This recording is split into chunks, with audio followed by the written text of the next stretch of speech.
அவசர பொது முக்கியத்துவம் மாண்புமிகு முன்னாள் முதலமைச்சர் திரு எடப்பாடி கே பழனிசாமி அவர்கள் இது குறித்து மட்டும். மாண்புமிகு பேரவைத் தலைவர்களே, சுடப்பட்டு இறந்தவர்கள் தமிழை பூர்வீகமாக கொண்டவர்கள் தமிழர்கள். ஆகவே நம்முடைய மாநில அரசு அந்த குடும்பத்திற்கு ஏதாவது நிதியுதவி வழங்க முன்வருமா என தங்கள் வாயிலாக அறிவிக்கிறேன்.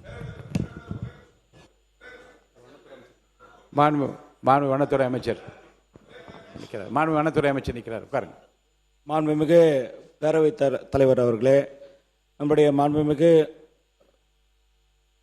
அன்புக்குரிய முதலமைச்சர் அவர்கள் அவர் ஆணைக்கிணங்க நம்முடைய தமிழக வனத்துறை சார்பாக இறந்தவர் அந்தோணிசாமி குடும்பத்திற்கும், ஜான் ரோஸ் பீட்டர் அவருடைய குடும்பத்திற்கும், குமார் என்பவர் குடும்பத்திற்கும் ரூபாய் 10 லட்சம் தலா ரூபாய் 10 லட்சம் கொடுப்பதாக நம்மளுடைய முதல்வர் ஆணைக்கிணங்க நம்மளுடைய வனத்துறை அதிகாரிகளிடம் ஆலோசிக்கப்பட்டு விரைவில் வழங்கப்படும் என்பதை இந்த அவையில் உங்கள் முன் தெரிவிக்கிறேன். நன்றி.